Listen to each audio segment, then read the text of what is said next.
With all the ongoing layoffs, are the FAANG tech titans really dying? Or is this an opportunity for us engineers to make the right move? I'm a senior software engineer at one of these FAANG companies, and here's my take about all the layoffs that's going on and how we can actually use it to our advantage. And just a small disclaimer, everything in this video is my own opinion, and I don't represent any of these tech companies. So with all the layoffs that's happening, is FAANG really dying? Is this the end of an era, or this is the pullback before it shoots back up? And fun fact, sometimes I wonder if Jeff Bezos foresaw all of this and stepped down at the right time. But other than FAANG, is the tech itself really dying? So many companies have gone bankrupt. Many new technologies that came to life are dead, like Stadia, which seemed very interesting when it launched. And then we had Amazon Care, which is ending very soon. Personally, I loved Amazon Care, and it just seemed very innovative. And talking about innovation, are these tech leaders making rash decisions? Like Elon Musk buying Twitter? That just seemed like he had to prove some point. And I'm sure you've heard about how Google and Apple have been passive-aggressively messaging each other on the messaging issues and all the retaliation that each company is doing. Oh, and going back to Elon Musk, now you have to pay for blue checkmark, which really empowered several sketchy characters to come out and have some fun. The layoffs are definitely affecting engineers and people in several other roles, and also the earnings of the companies. We can see how the stocks dipped when the earnings report came out for several tech companies. Does it seem like we are heading towards the First World War between the tech titans? I really don't want to imagine how that will look like. It might just set us back several decades of innovation. No wonder aliens haven't reached out to us yet. Well, I won't say that I knew that this time was coming, but there were several suspicious events that happened in the last few months. All the companies overhired. Personally, I was getting tired of interviewing candidates. Every week there were so many interviews to conduct, and many of my colleagues were actually spending more than 20% of their time in a week just on interviews. And then this one is a touchy subject for me.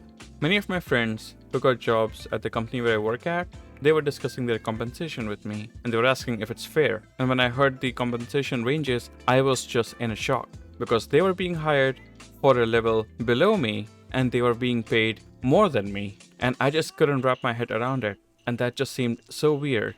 I almost started to question why am I working so hard. Also, it was interesting to see how the companies tried so hard to get people to come back to office, and then they just gave up. Was it so that they can give up on the offices and save more money? The best that they could do was the hybrid option, where you just come in for a couple of days in a week. And personally, I like that option. Last few quarters were indeed really fun. Work from home was nice. You could almost make your own hours. You could take a nap in the middle of the day, and that was totally fine. The salaries were high, the stocks were going up, and we just had more freedom in general, and we could spend more time with our families. But all good things have to come to an end, right? Or at least a pause before it becomes good again, or that becomes the new normal. Let's discuss about the current situation. We all know what Twitter did. They apparently fired too many people, and they had to start hiring again. And this led to so many legal issues that they are facing now. They even built a daycare for adults so that people can keep working. That just sounds like a trap. They have been unbanning a lot of controversial accounts. So everything as Twitter is just pretty interesting right now. Oh, and let's not forget the tweet that Elon Musk posted about Twitter's system design. Now we have the perfect answer for the interviews when we're asked to design Twitter. But you know what, I'll admit, Elon Musk has got some balls, and I don't know how many leaders out there exist who can actually do this. Then we have Facebook, who laid off 13% of their employees. That was almost 11,000 jobs. Many of my friends got laid off as well, and it was just disheartening. And as brutal as Amazon can be sometimes, they followed suit and they plan to lay off 10,000 people from Alexa org, as well as from its retail and human resources division. And this is the one time when I actually feel bad for the HRs. And then there was a recent news that this might extend to 20,000, and it will be spread across all the departments. Also, I'm not sure if you know about this website, but layoffs.fyi is a great website where they have all the details about layoffs, including the profiles of people who were laid off. And if there's anything you can do to help them, then please do. That's the least we can do for our fellow engineers and other people we work with in tech. And let's be honest, this might just be the beginning, and more layoffs will definitely be coming. And most probably, they will target low performers. And this is where things get muddy.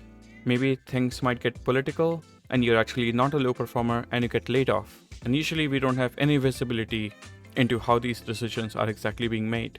And one big concern that I've had about work from home was for all the new grads and the interns. They just don't get the same exposure that most of us experienced before COVID. Sitting in a meeting room, brainstorming in person, discussing things, and leading meetings, and just in general, the pressure of the situation. It just helps you to grow. And with work from home and virtual calls, it's just not the same anymore. So I'm really thankful to the hybrid model because it gives them some opportunities to get their real experience and grow. And overall, all the layoffs is just happening at the wrong time. It's the holiday season, and that's the last thing that one wants. This becomes hard for people who are on visas as well, because once you lose a job, you only have a short period of time to find a job. Otherwise, you're forced to uproot again and go back to your home country.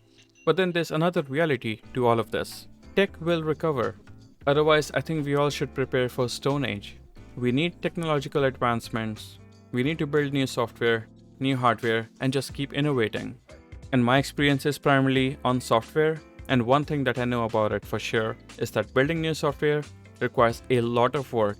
You have to gather requirements, you have to brainstorm on them, you have to align on strategy, you have to think what should be done in the short term, what should be the long-term plans. You need to go through security reviews, have pen testing. You need to make sure there are people who can guide you through the best practices. And just overall, the code and the architecture should be of production standards. Otherwise, will it scale? And once you have built that software, maintaining that software is even more work. It requires a lot of mental stamina because maintaining the same software for a couple of years can really drain you, and it's very easy to lose motivation. There are issues constantly in any software that you write. And let's say if you're very lucky and you have no bugs at all in your system, then you will have issues about upgrading software, doing architectural maintenance, and making sure everything is up to date. And also, there's always new ideas to experiment. I think around 99% of those ideas fail, but it's that 1% which helps us advance and help us towards a better future. And without experimenting with these new ideas, companies just cannot grow. It's an investment that they do in themselves, and if they don't do it, they will just be left behind, and it might get too late by the time they realize that they failed in their R&D department. So now that we realize how hard it is to build software and maintain them, and how there will always be new initiatives, let's talk about what you can do to keep your job. Most of these decisions about layoffs, they are very, very confidential, and even the senior leaders, they don't know about it until it's very late. So just to be safe, I would suggest working just a little hard, just push yourself a little so that you can increase the odds of keeping a job.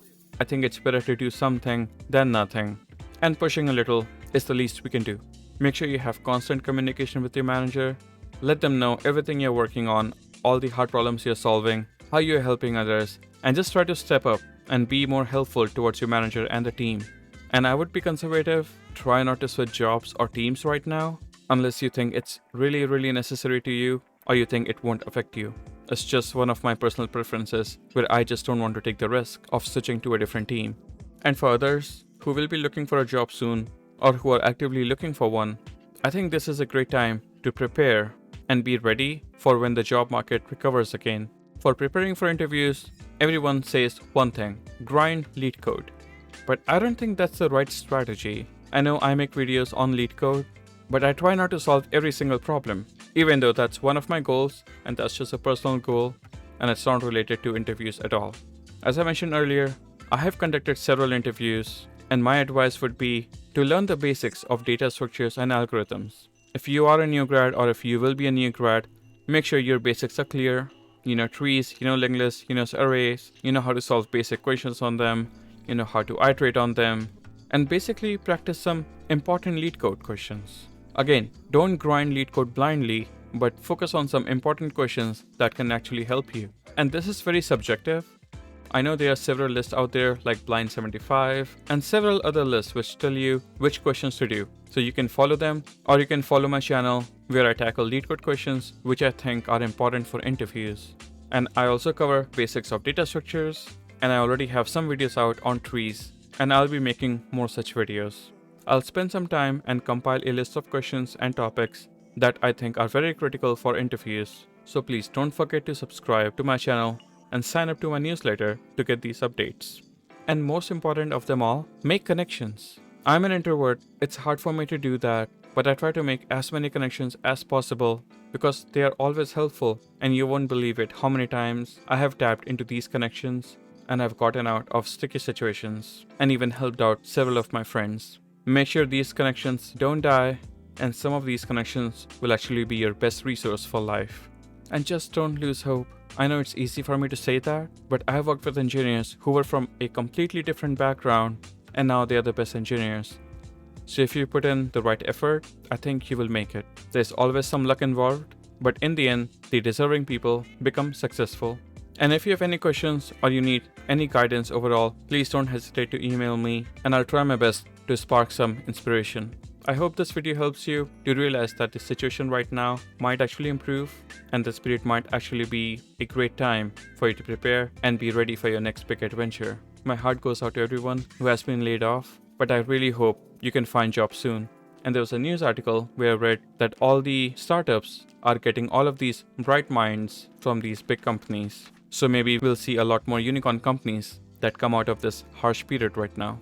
Anyhow, I know this video was very different than what I make on my channel usually, but if this video helped you to get a bit of your sanity back, then please don't forget to like this video and subscribe to my channel. And I'll continue making more coding videos, more LeetCode solutions, and more on data structures and just computer science in general. And I've just launched my Patreon, and I would appreciate any support through Patreon or through buying me some coffee. Well, thank you so much for hearing me out. You all have a great day.